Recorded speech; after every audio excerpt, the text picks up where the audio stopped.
participants, maybe just to check that I'm audible.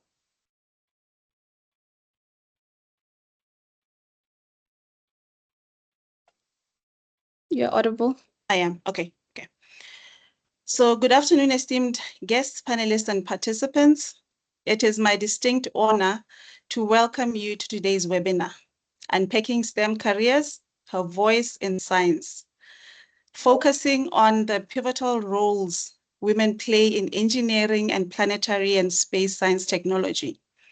As we gather to commemorate the International Day of Women and Girls in Science, we acknowledge both the remarkable achievements of women in STEM and the persistent gender disparities that exist, particularly in specialized sectors like those that we'll be tackling today, engineering and planetary and space science technology. Despite ongoing efforts, significant gender disparities persist in STEM fields, with research statistics showing that women account for 28% actually, 28% of engineers, 40% of computer scientists, and 33% of STEM researchers globally, with less than 30% of the world's researchers being women. The sub-Saharan region is experiencing a lot of challenges in this sector, with less than 25% of higher education students pursuing courses in STEM field, of which less than 30% are women. Now, these statistics underscore the critical need for initiatives like ours to promote gender inclusivity in science. This underrepresentation not only limits diversity, but also hinders innovation and progress within these critical fields.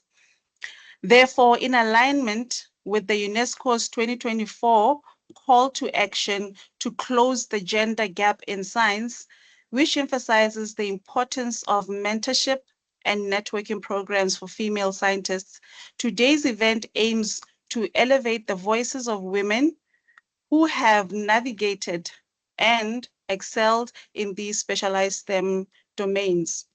By sharing their accomplishments, challenges, experiences, we aspire to inspire and mentor the next generation of women pursuing careers in these areas.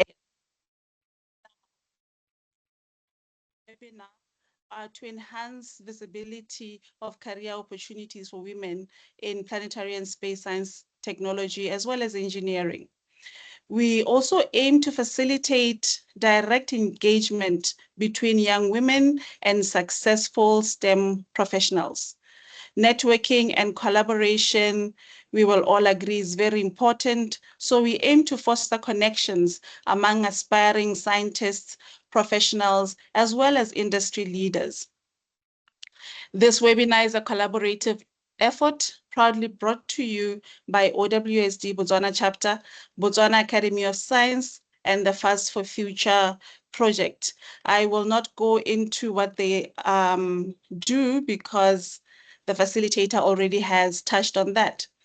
Now, these collaborators believe that by uniting female professionals, aspiring scientists, and industry leaders, this webinar serves as a platform to inspire, empower, and equip women and girls to break barriers and thrive in these cutting-edge STEM fields.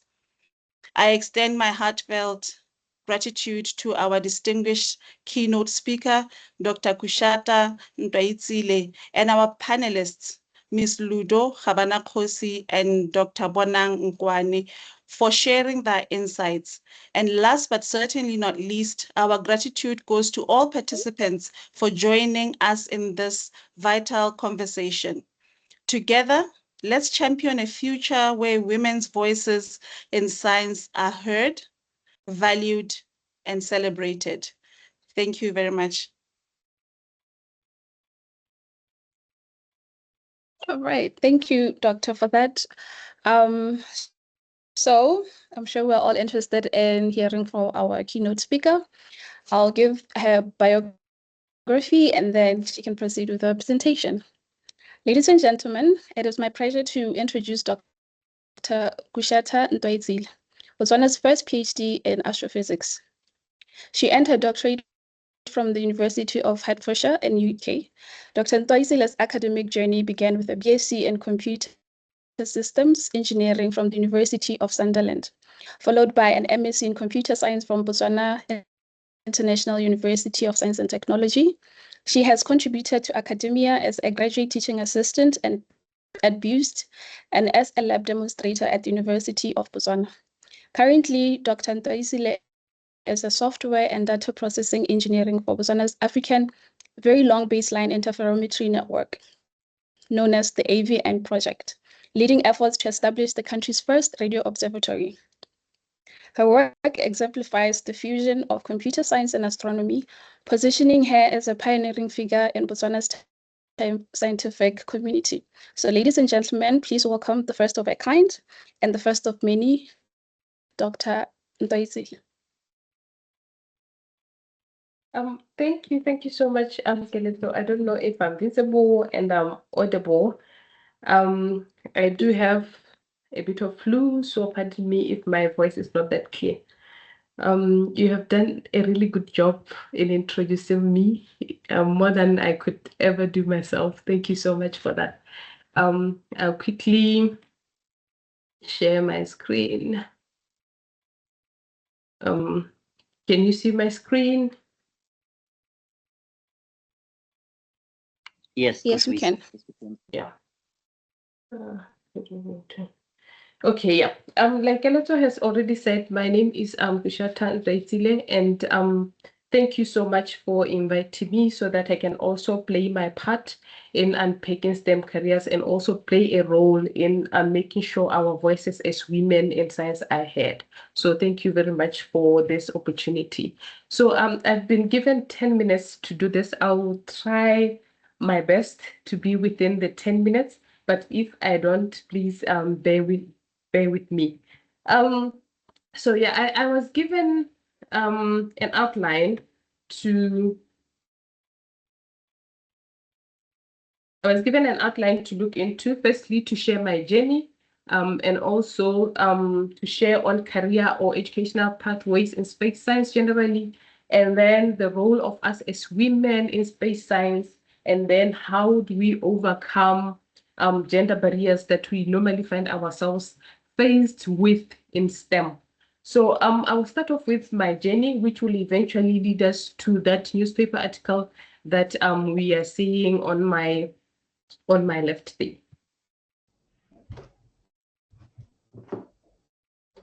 Okay, Keleto has done a very good job in summarizing the slide for you all. It will just be like a repetition from my side.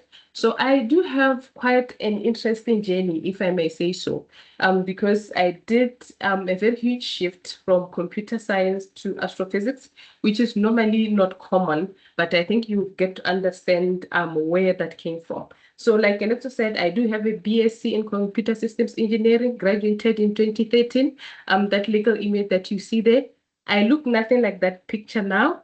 I was only 23 years old by then. And then I did my MSc in Computer Science, graduated in 2018 in BOWSD. While doing my MSc, that's when I started developing a passion for machine learning, for artificial intelligence, and how that can be applied in various fields. So it was then at this point that I was then introduced to radio astronomy. Before I was a master's student in BOWSD, I didn't actually know much about radio astronomy or just space science generally. So this is when I was introduced to DARA, which is development in Africa through radio astronomy.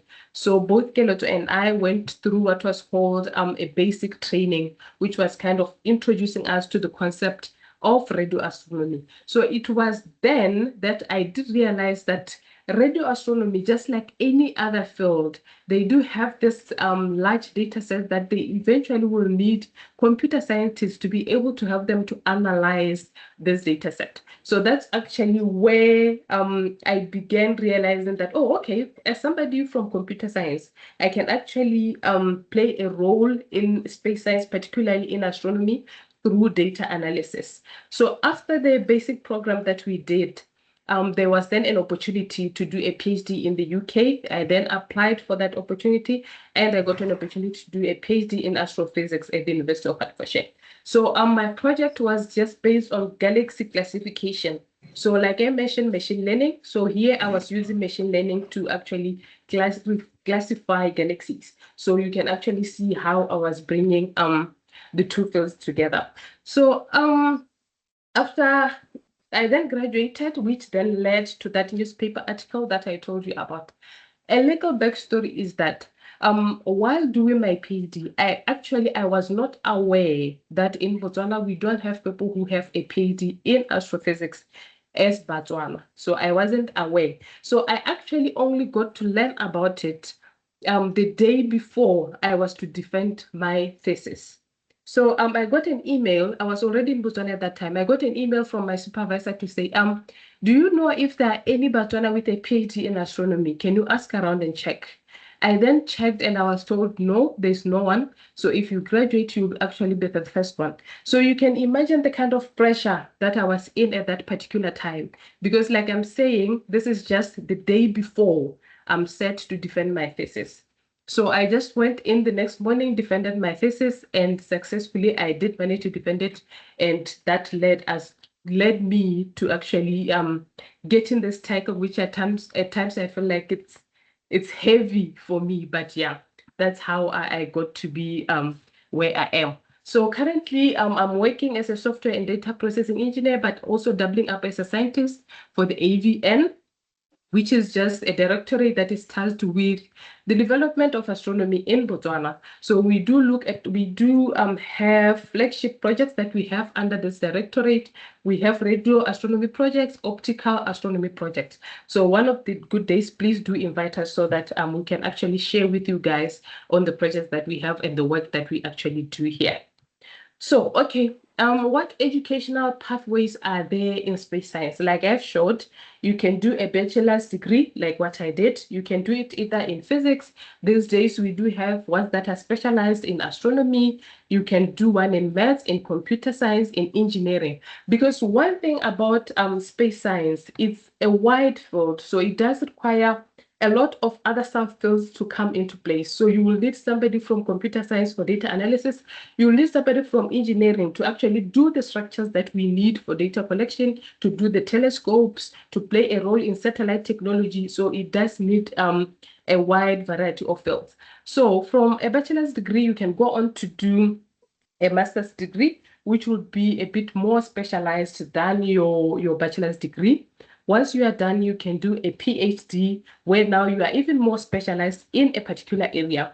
From there, if you are brave enough, I wasn't, you can then go ahead and do a postdoc, which is more like just a continuation of your PhD work, where you can actually go do more research and actually publish more papers.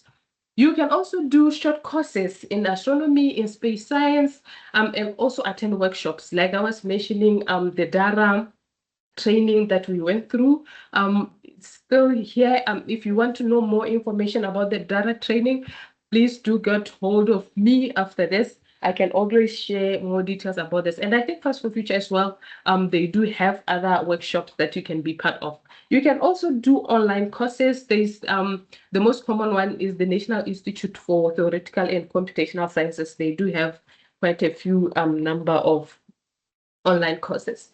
So in terms of career paths in space science, there are a lot. There are a lot of career paths in space science. So I wouldn't cover all of them. We can always uncover them when we are discussing in the panel or later on during the question and answer discussions. So the most common ones will be as being in academics, working as an academic researcher, where you either teach or you conduct research in universities. You can be an observational astronomer, working in observatories, collecting and analyzing data, an astrobiologist, astrophysicist, space scientist, where you actually work in space missions like NASA and all that. You can be a software engineer, a data scientist, because like I said, this field is wide and there are so many other career paths that I actually didn't cover here, but we can always chat on those. So the key skills that you normally need, it will be analytical skills and mathematical skills. And if you want to be a data analyst, you obviously need to know a bit of programming and also data analysis, problem solving, communications, because you do need to present your work, collaboration. This field is highly collaborative. You need to know how to work with people who come from multidisciplinary fields and so on. And most importantly, you need to have a deep curiosity for the universe. You want to know what is out there. Do we have aliens? Do we have this and all that? So you need to have curiosity about the universe or space. And you need writing skills because you do need to write papers. So where can you work? You can work in observatories. For example, we have SALT in South Africa. We have Sarau, which is the one which is closest to us. You can work in space agencies, the European Space Agency, NASA, and hopefully as we are developing in space science in Botswana, maybe hopefully in the next couple of years, we'll have a space agency, as we are seeing now that we are launching Botswana and all that. So eventually maybe we'll get to have our own space agency. So you can also work in universities, like I showed earlier, in academia, where you do research and teaching positions. And you can also work in the private sector. These days, you find that banks do actually need data analysts, and normally good data analysts are people who come from the space science sector. Okay, now for the main reason why we are here, what is our role as women in space science? So I can say as women, we do play a very central role in space exploration, even though at times it feels like our contributions are overlooked. So, but despite that, we do have women from many years ago, even though in the past women were excluded from space science initiatives. When you look back in 1963, I think there was a Russian lady, Valentina, who became the first woman to go into space. I forgot which mission was this, but it was one of the Apollo missions. So from there, it took another 20 years before we can actually see a woman in this space initiative, where now we see Sally Ride, who was actually the first American female astronaut. So alluding to what Dr. Pulane was saying earlier, according to the UN, women account for only 20% of the global space workforce. And looking at that, we realize that we even have fewer women when it comes to leadership roles in space science. And also, only 11% of women are astronauts, and only NASA. We are looking at NASA as the biggest employer in space science. They only employ 16% of their aerospace engineers as women. You can actually see that we still have a long way to go, even though there's something happening, but we really need to see that we actually get women involved in terms of space science education. So how can we further boost our involvement as women in terms of space science? How can we address the barriers that we face as women? Firstly, we can create an inclusive work environment that supports gender equality and also that pursue more women to pursue careers in this field. We can also provide mentorship and support young people, especially women who want to venture into space science. But as women, why do we want to be involved, or why do we feel gender diversity is critical to space science? Research has shown, one research that was done by Harvard, it did show that having a diverse team, that is a team made up of both men and women, those teams are very effective in solving complex problems. The teams also perform better, they make smarter decisions, and they foster innovation more. So I don't know if we can say as women we are more intelligent than the other gender, but I don't want to offend other gender, but yeah, that's how it is. So like I've said, women have done incredibly well in space science, even though not many women are actually in space science. I've already mentioned all those women that have been part of those missions and all. But I think nowadays we are seeing more women being engineers, being scientists, being astronauts, just bringing a diverse perspective to the field, and also playing a very critical role in planning and executing this space science missions. But we still have a role to play as women to promote STEM education, and more especially when it comes to mentoring young people so that they can join STEM fields. So like I said, we see women's achievements, but there's still a lot that we need to do so that we can close the gender equality gap that we are seeing in this field. So how can we then overcome gender barriers in STEM? So those beautiful images that you are seeing there are from a program that we have here in BUST through our Directorate of Outreach. It's called the Girls Excelling in Maths and Science. So normally every year we have 36 girls who come from senior schools in what we can say remote areas in Botswana, who are enrolled into a year-long program where they are introduced to STEM and how they can join STEM careers once they are at university level. So it's a very exciting program that we have, and every year we do have 36 girls coming here to BUST and just learning about STEM. And we make sure that every year we do introduce them to space science, where we introduce them to satellite technology, we introduce them to astronomy as well. So how do we overcome gender barriers in STEM? What is the problem? What are we faced with? According to the World Bank report of 2024, it shows that the global gender gap, even though we think we are actually closing it, we are a bit far from actually closing it, despite many decades of efforts. Not even a single country in the world, this really got to me, provides equal opportunities for women relevant to men. So it shows that we still have a very long way to go. And also, I think the United Nations in 2023 showed that 9 out of 10 individuals of all genders, they remain biased against women. So like I said, it's just one of those things that each and every one of us need to work on.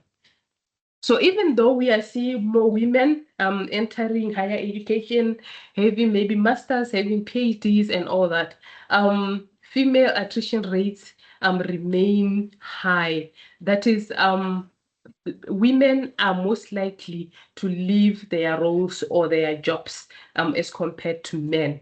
And this is highly likely due to toxic workplaces or the toxic experiences that they face at work.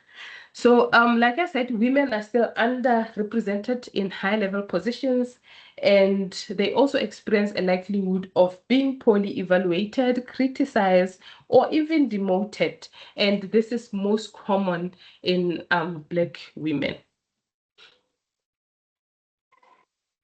So how can we overcome this barrier? So each and every one of us has a role to play. So it all starts at individual level. What role can you play as an individual before you look out to your organization or you look out to the government to play their role? So we need to increase awareness or early education, like I was talking about the GEMS program, where we actually encourage girls to participate in STEM.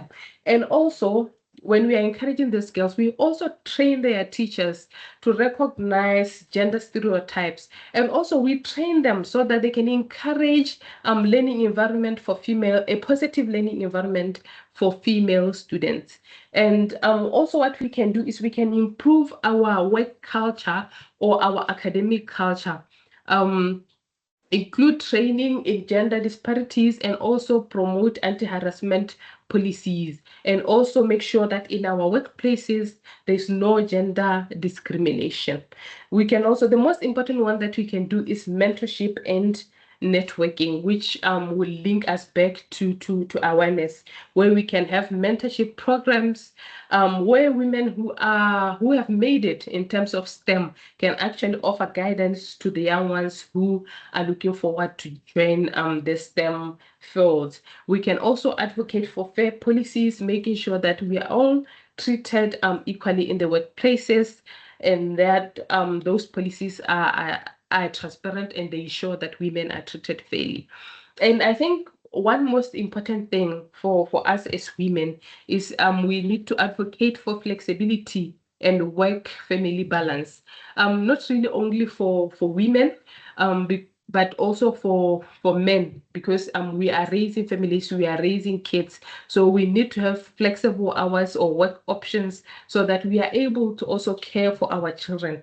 But this mostly affects women because we are the ones who are caretakers of our little ones. So normally it's very good to advocate for a work family balance. While I was in the UK, I saw that was a big thing, where you actually work a certain number of days in a week, and then the other days you are just at home taking care of your family. It's not something that is common in our African setup, but I think it's something that we can always adopt. Ladies and gentlemen, that is all that I have for you, but I hope to continue engaging further on the panel, and also if you have questions later. Keletso, I think I didn't go over 10 minutes, but if I did, please forgive me. Thank you so much. All right, thank you, Dr. Daitile, for your presentation. You are well within the time limit. I think you have 6 minutes extra. So with that, I welcome questions from our audience. If you are curious, if you want to ask Dr. Daitile anything about her presentation, here's your opportunity.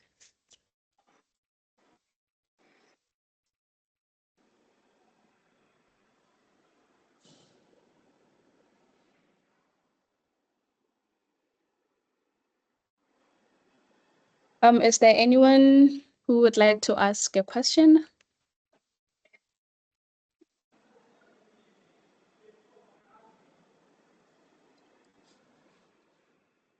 I have a question, Kusheta. So most of the time, if I'm talking about astronomy, if I'm talking about space science, people are always asking why. Why do we need to invest in space science? Why do we want to train Botswana in astronomy and astronomy-related fields? Like, how do we benefit? Okay. Yes, we actually do get that quite a lot as well. And it doesn't seem like explaining that, okay, the astronomy is all about knowing what is out there. It's all about knowing the universe, where do we come from and all that. But that is not what just a normal Motswana at home wants to hear.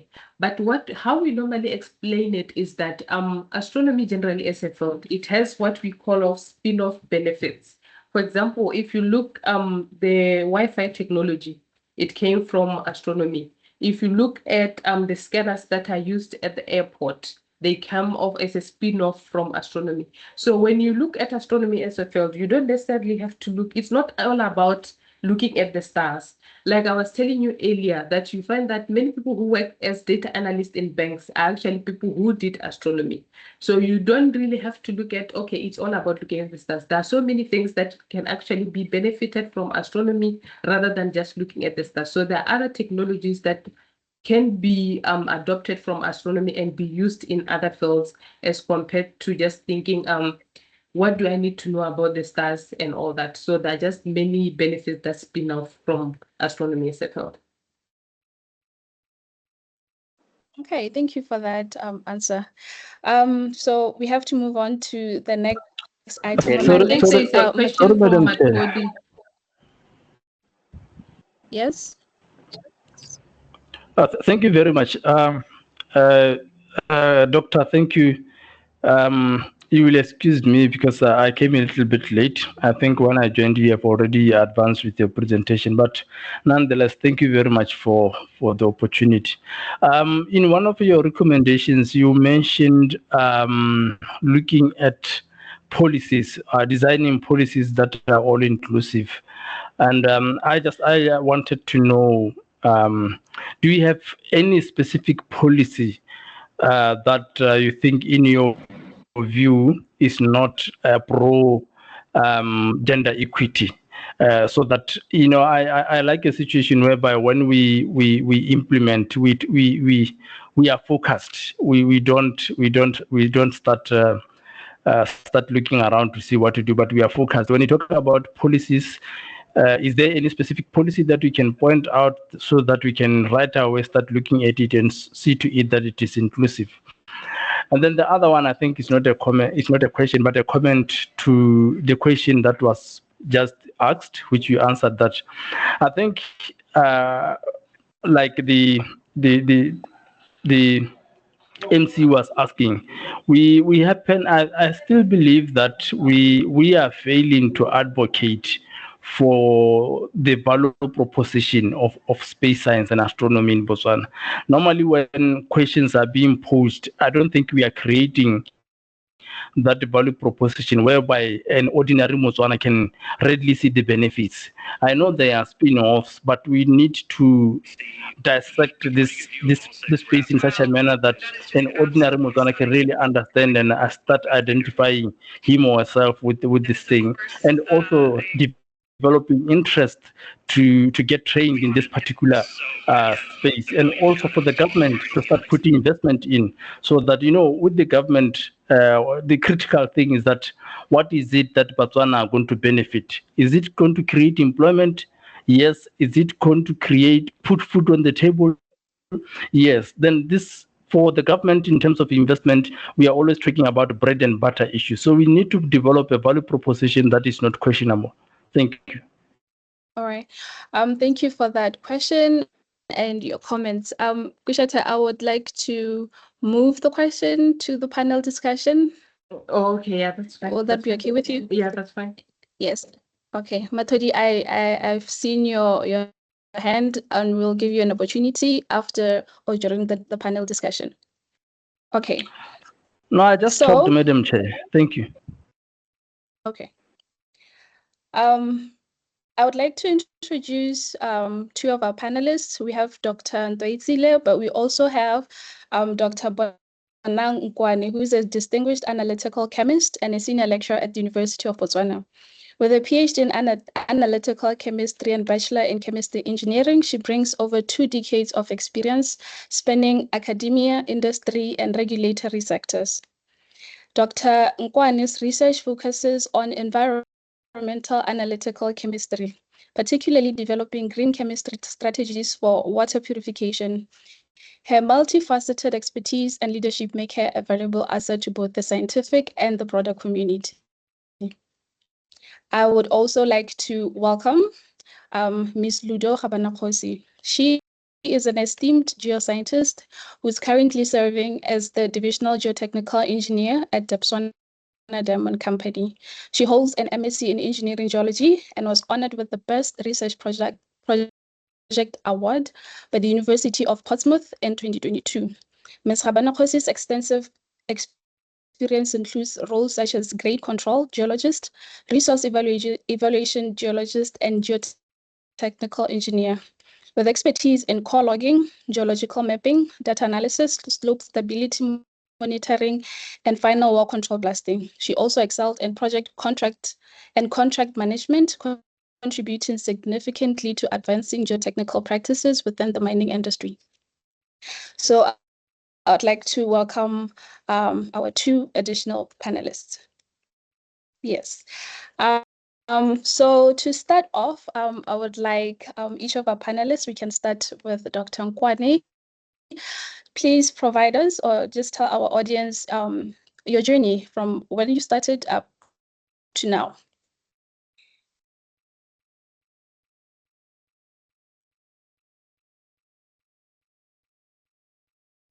Is Dr. Nkwane in the audience? Oh, okay. Okay, good. Thank you very much. Thank you very much. My name is Bonang Nkwane, as you already beautifully introduced me. My journey started here at the University of Botswana, where I did pre-entry science course, and then and part 1 BSc. Then I transferred to do my Bachelor of Engineering Chemical Engineering at McMaster University. So some of you might know where McMaster University is, in Hamilton, in Canada. One of the best universities in providing chemical engineering education. So after I graduated, that was in 1994. In 1994, I started in Canada, and I graduated in 1998. Back then, I think the job market had just started. Previously, after graduating, you were placed, yeah? But with our group, we had to go look for jobs.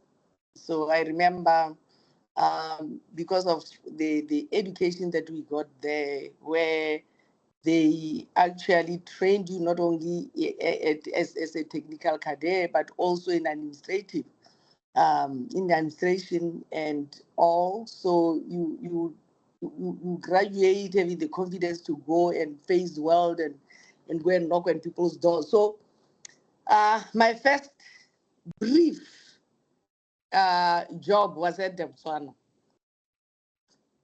And I quickly realized that the job wasn't for me, because I calculated and saw this is going to be a repetitive job for me. So for me, I wanted something that was dynamic. So I stayed there for a few months, and then the government has just set up the Botswana Bureau of Standards. So for me, it was exciting to go and learn about standardization and quality assurance. So I joined BOPS. I also knocked there and presented myself to say I can do this and this and this. And I was hired by the Botswana Bureau of Standards, where I stayed until an opportunity granted itself for um, a scholarship to do PhD in analytical chemistry. And when I looked at analytical chemistry, I was like, it's chemistry.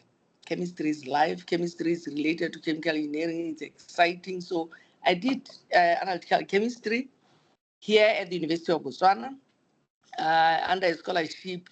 Sandufu Nufu was a Norwegian, I can't even pronounce the name, a Norwegian scholarship. So it was a sandwich sort of scholarship between University of Botswana and University of Oslo.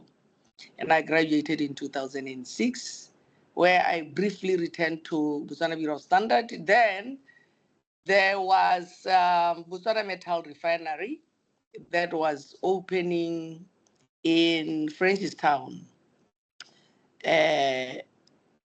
under the 30 nickel mine. So I met the CEO on my way actually for an interview at Rhodes University, coincidentally. Then we chatted and he was like, "Oh, you have a background in chemical engineering?" I said, "Yes." He was with someone who hired me at Botswana, and she was like, "We are looking for people like you."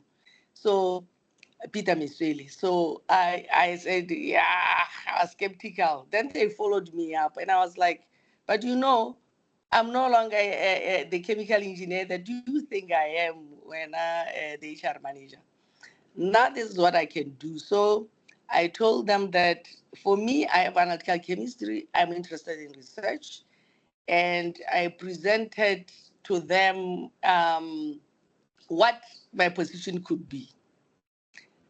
And it was a research-based position where I actually was a linkage between our pilot plant here in Botswana and Perth, because the technology that we had was ActiveOx, and it was from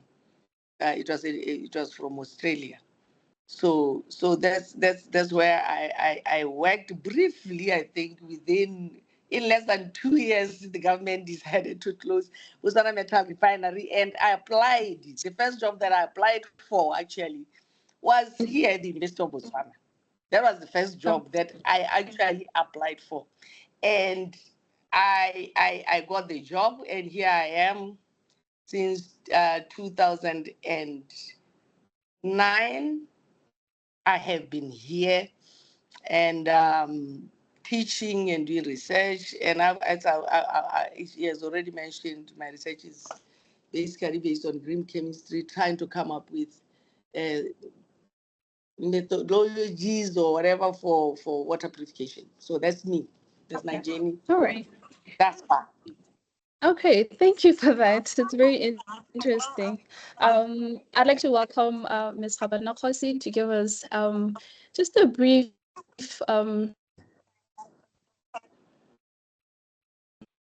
oh, sorry. Thank you for that, Dr. Nkwane. I'd like to welcome Ms. Habanakosi. Please give us a very brief, I'm sorry, like we're limited with time, of your journey and what inspired you to pursue it.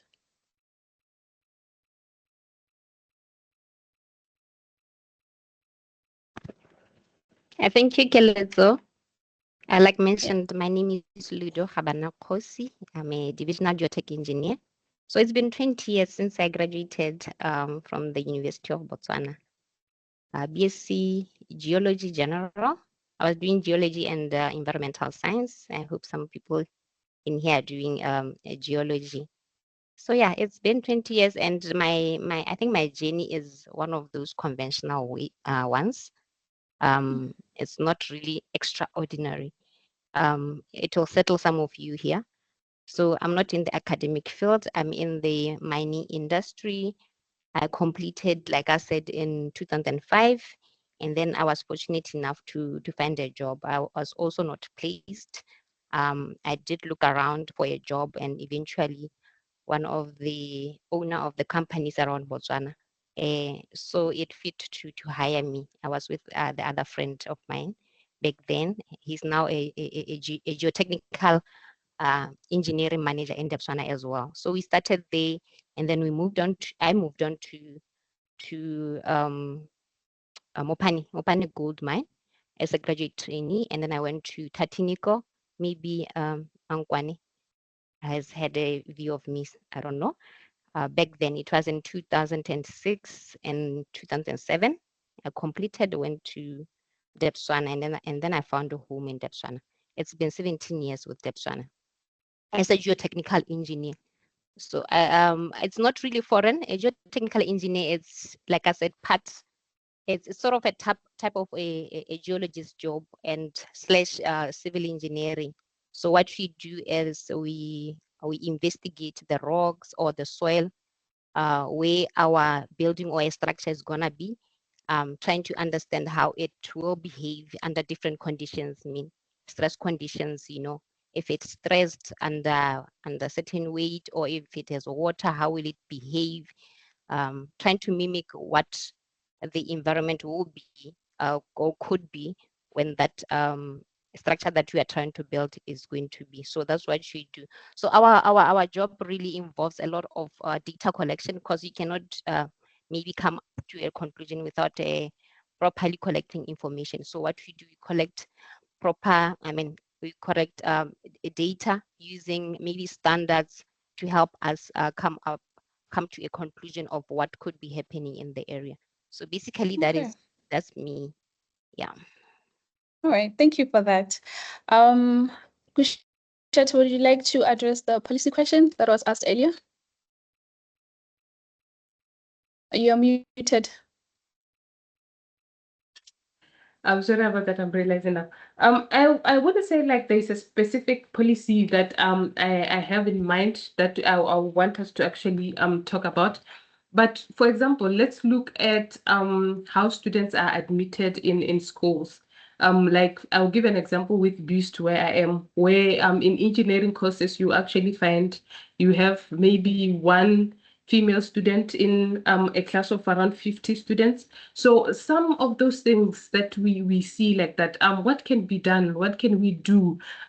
What can the government do? What can DTF do? So it's some of those things that I'm thinking of. I don't know if actually there is a policy of admitting students, but can we work around something to see that we have an equal representation of genders in such things. So that is just one example that I had at the top of my mind. And just to comment on the one, bread and butter issues and science issues. With science generally, it's very difficult to actually say how it's going to address bread and butter issues. For example, we were chatting the other day with my colleagues, we were talking about BotSet1. So normally when you talk about the launch of BotSet1 and all that, many people will say, how is it going to help Botswana wa ske kolapeng? And actually, one of my colleagues just made a joke and say, even an ordinary Motswana at home should know that sometimes science is not really about them, but it's about discoveries that we want to make. It's about research. It's about innovation. So I just thought I would just pass by on that one as a comment. So yeah, thank you so much, Kenneth. All right, thank you. Dr. Nkwane, could you tell us if mentorship has played a role in your career, and if it has, how?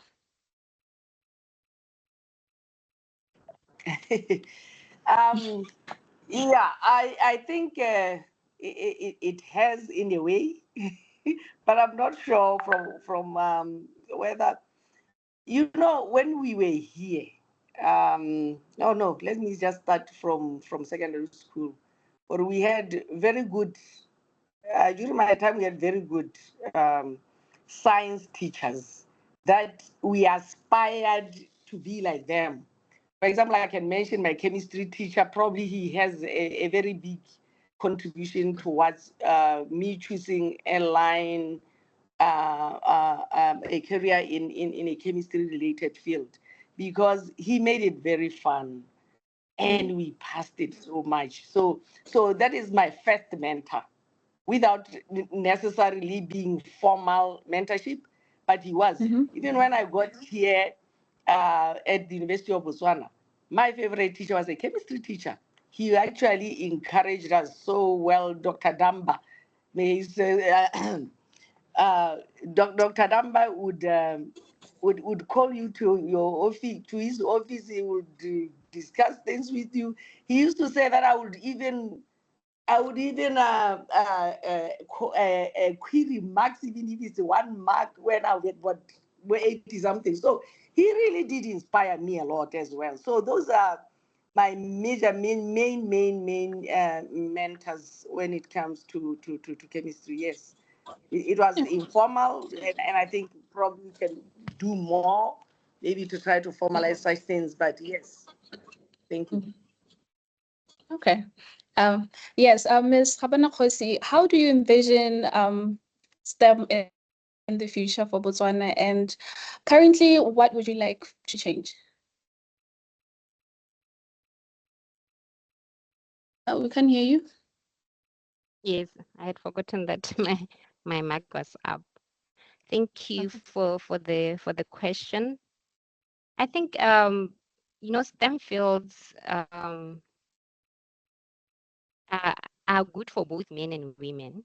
And as it is right now, in the mining industry, I think we are doing a lot to accommodate women into the mining field. And as seen throughout the years, that the numbers of ladies coming into the mining industry, they're at a very high rate, and the mines are really trying very hard to increase the representation even in the in the higher levels, although it is not enough, because right now, as you are speaking, Botswana is at 31% female representation in the higher leadership roles that we call band fives and above, all the way to C-suite. However, the thing that I think it's worrying is that even though we are pushing in a number of women into these fields, into these positions, they're mostly for women who are in the softer fields. I don't think they trust the women enough in the technical fields to be leaders, and which is something I think we should work on as the industry. We should really empower our girls to be at par with the guys. Although it seems that the programs that we have in the mines some sort of balancing, but there is that thing that you see that some biasness that is happening, whether it's conscious or unconscious. It is really happening. As you see, when they go up, we have more men than women. It says that we prefer men to be the leaders than women. So yeah, I think it is promising. We should keep on trying on and getting our ladies in there and make sure that they do their best as well, because you cannot earn a position as well when you are not really working hard. Don't give up. So when it's hard, and you should have grit. When it's hard, you keep on persevering and making sure that you know your stuff very, very well. Even more than what men would be perceived to know. Because at this moment in time, we are saying we are fighting for women to be at the top. So when we are fighting when we are in a fighting mode, it means that we have to do extra. Although we are putting pressure on a woman, but we have it's what it is. We need to do a little bit extra to be recognized, to show people that indeed women are capable of doing the work as well. So yeah. All right, thank you for that. Yeah, I think you've done a good job, because the comments that you have made are why we want to raise awareness, why we want to have webinars and workshops and mentorship programs, so that we encourage more women to participate, to encourage them to reach a higher level compared to what we have now. So because we are running out of time, I would like to welcome our next speaker, who is going to be presenting on the call to action from the OWSD from Botswana's chapter, Professor Ishmael Masesan. Sorry. You're welcome. Thanks very much, facilitator. Yes. Let me just say good afternoon to all of you who are attending this webinar on Unpacking STEM Career, Her Voice in Science.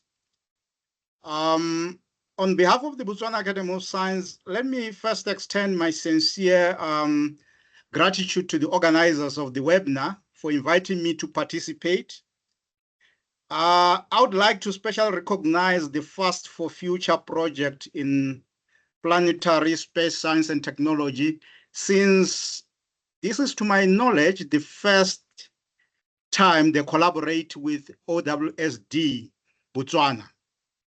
Now, I've been given a very interesting, topic to talk about. I think the organizers are very talented in coming up with topics. I don't know what it means, but I'll try. So whatever I say, if it doesn't answer whatever topic I was given, you will excuse me. Let me start by saying this. The Botswana Academy of Science is not only committed to equal participation in science by women and men, but we are more interested in leadership of science by both genders. Our support to OWSD Botswana is therefore geared towards developing science women leaders who will spearhead fully participation of women in science. To me, really, no one can articulate the barriers to women participation in science better than women. And no one can develop better mitigating measures against those barriers than women. But it is important for the male gender to appreciate the benefits to society of the participation of women in science. It is therefore important for the male gender to be part of the conversation. This reminds me of something said by one of the presidents of Africa. What he said is that when you are not at the dinner table, you are probably the dinner. So as part of the male gender, I don't want to be part of the dinner. I want to be at the table. And I hope all men would want to be at the table, so that whatever we come up with can help in the development of not just Botswana, but the whole world.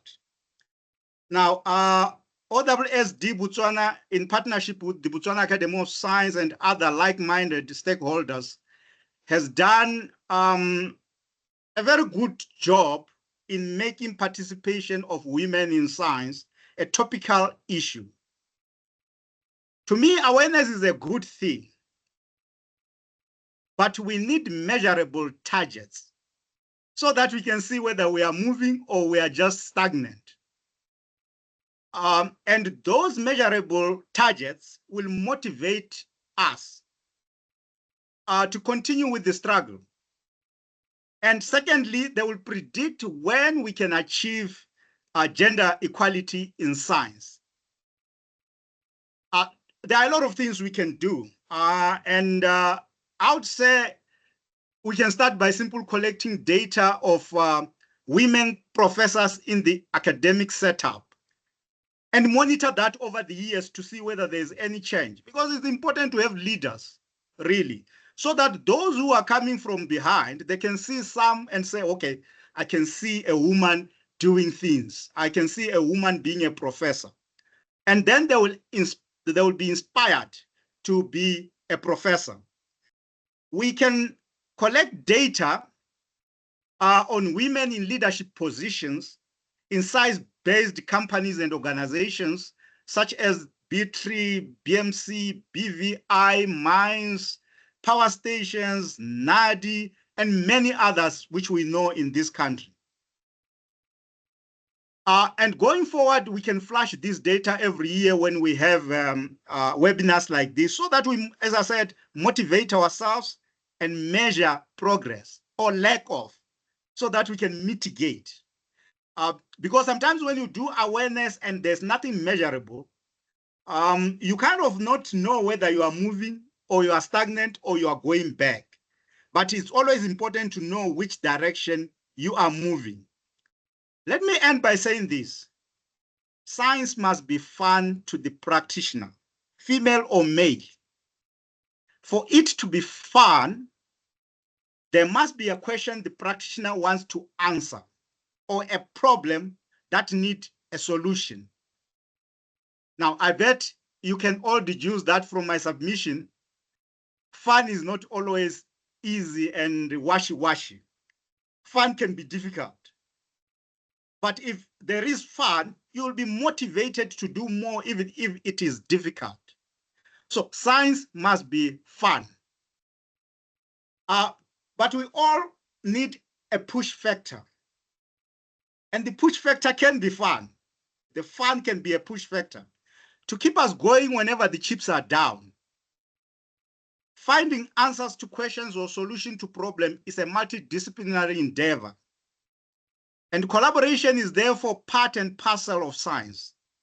I'm happy to say that OWSD Botswana has embraced this reality. That's why they bring a lot of people from different areas to talk about issues. Because for us to solve problems or answer questions, you need people from different aspects of science. We therefore need a science culture in Botswana.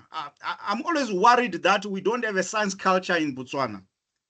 We need a science culture which will recognize that the participation of both science and of both women and men in science is very important. And the culture should also define what kind of science are we doing in this country, not just copying whatever other people are doing, and because then there's no progress. Even the young ones who are coming up, they don't see what we are doing because we lack a culture. So we need to cultivate a culture of science in this country. And if we do that, you realize that it will be much easier for women to participate in science because there will be an objective. But if we do science because we are doing science, then it becomes very, it becomes a problem for both men and women, essentially. But probably more for women because there are other barriers which I, as a man, cannot articulate. Those barriers can be articulated very well by women.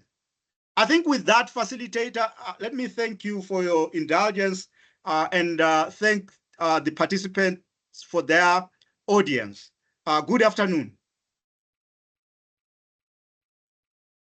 All right, thank you, Prof, for that. I'd like to go back to the audience. I remember Matodi had raised their hand and would like to ask a question. We'll be taking questions so that our panelists and our presenters can answer.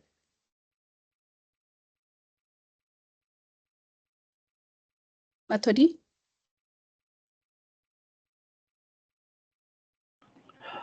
Hello, Madam Chair. No, I had already asked the question. I think that hand was the old one. Thank you. Oh, okay. Okay, cool. Yes, this is time to engage with our panel. If you'd like to ask them questions, now is the time.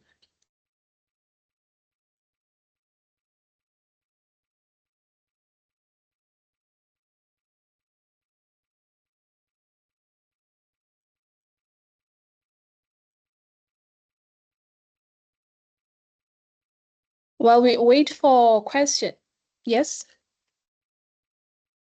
Oh, okay, thank you, Chair. Actually, it's a reminder about Rematodi's question. I would like also to hear about the policy related to gender and so on, maybe the gaps. Maybe the panelists can discuss a bit about that. Thank you. The question is directed to who? I think it was directed to all, but mainly to Kushata. Oh, okay. Yeah. Kushata, would you like to take on? I will allow the other panelists to try and address it. Oh, okay. Dr. Nkwane, Ms. Khabanokosi. Okay, let me I don't know how to address this, but I believe that the policy has to address STEM related issues from the foundational education, from the foundation, as far as primary school. As Professor Masane said, make science fun and enjoyable. That's from the very beginning, the standard one and whatever. Have a policy that is all inclusive, as he was saying, you know, not necessarily focusing on girl, child, but to all children. Make it more practical right from the beginning there. Not to get into labs when you get to secondary school, for example. So we need to change the curriculum in that direction, in my view. Thank you.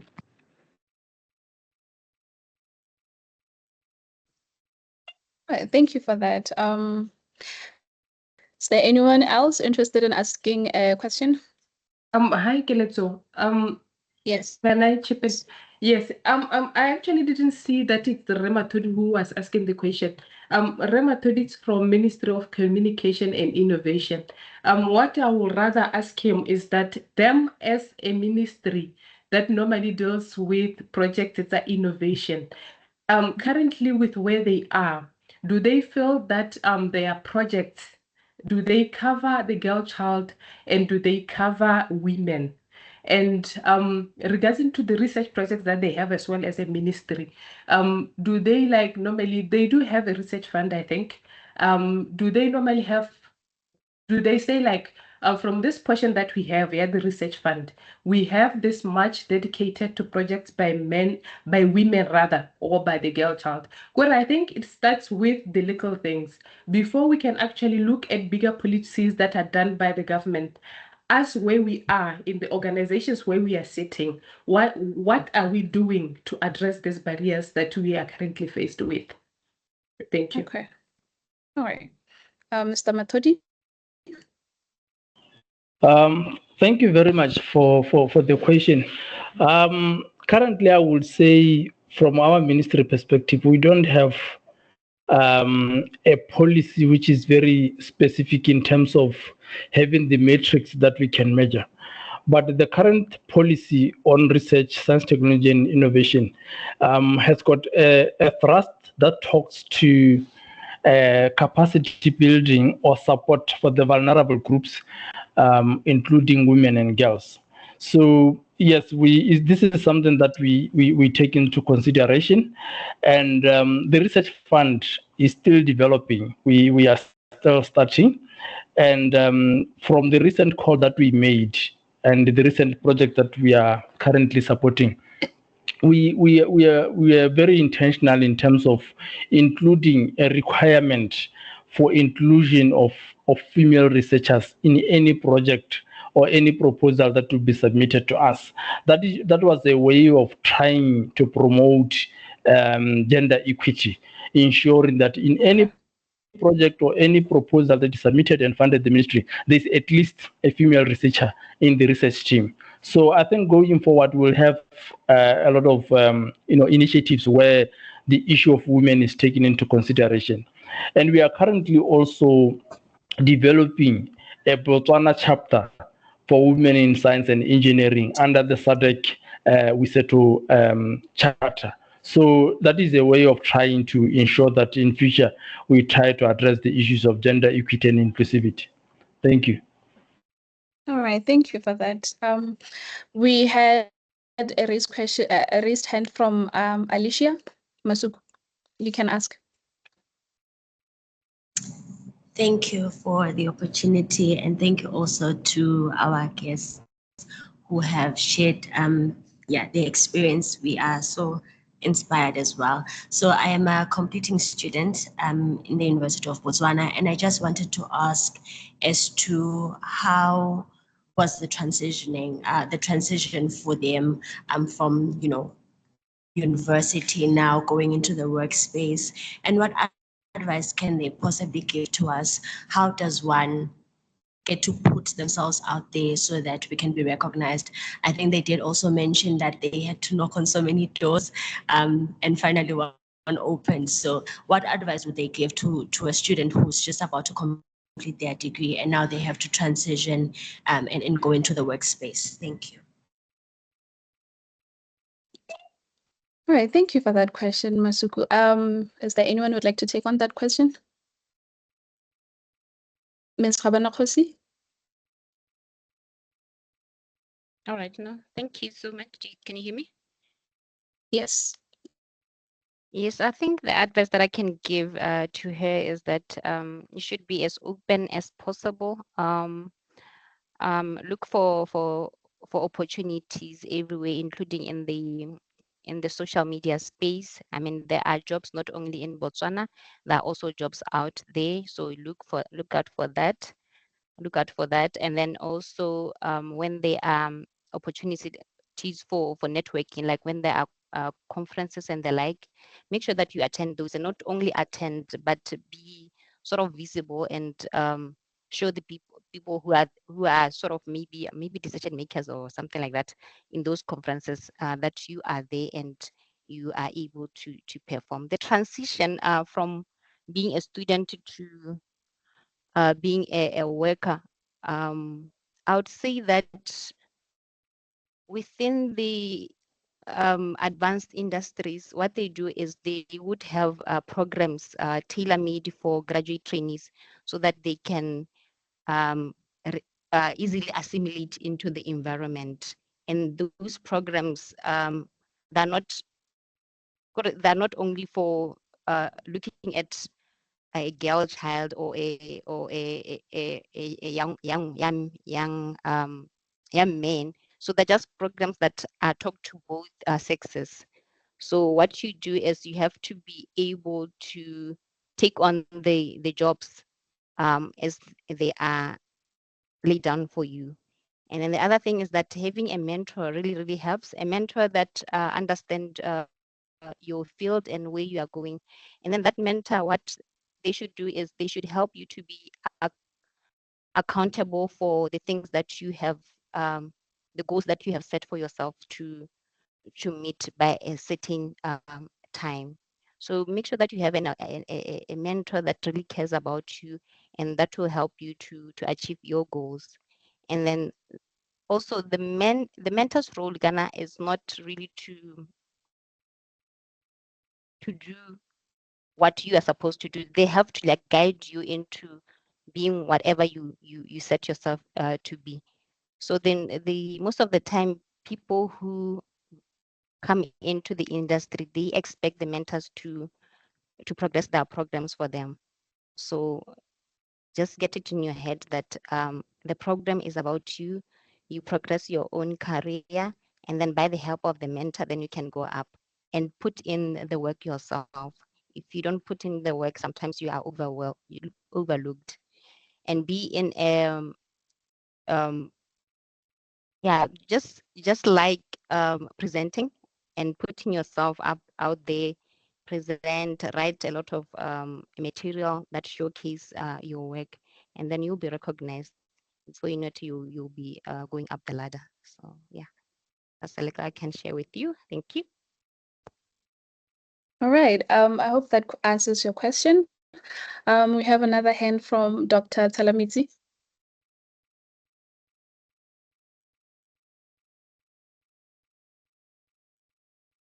Yes, thank you, ma'am.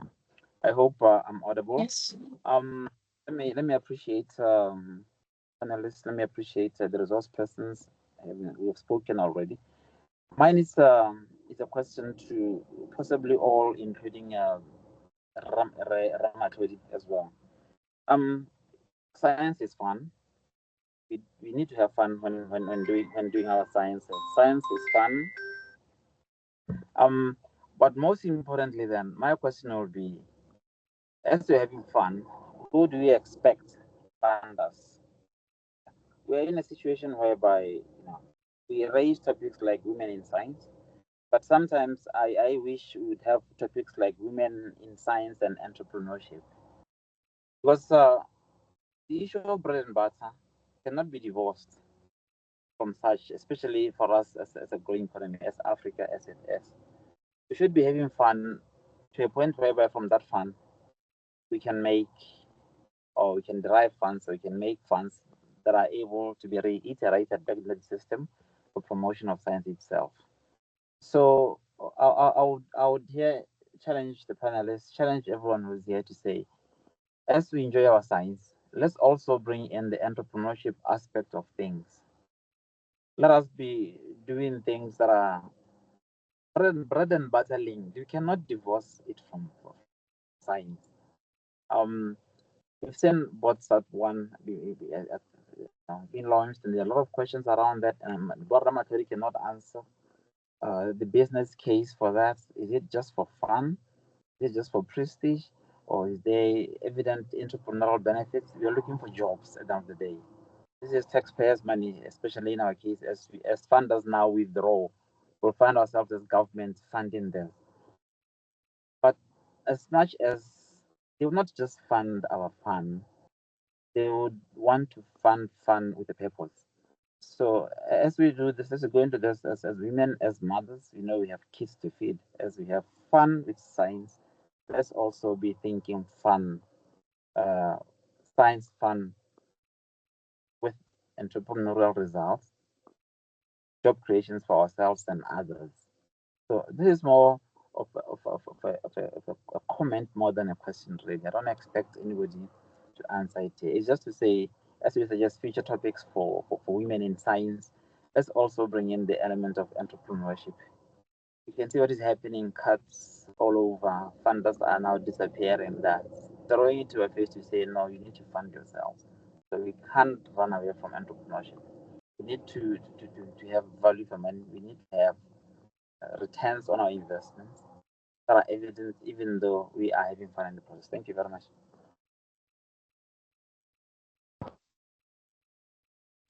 All right. Thank you for that, Dr. Talamitsi.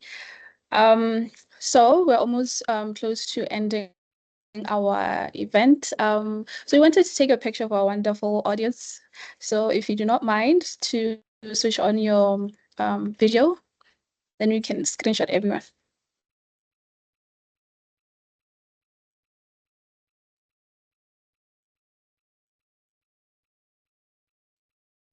All right. Well, thank you for attending the webinar. All right. So I have 3 screens. So All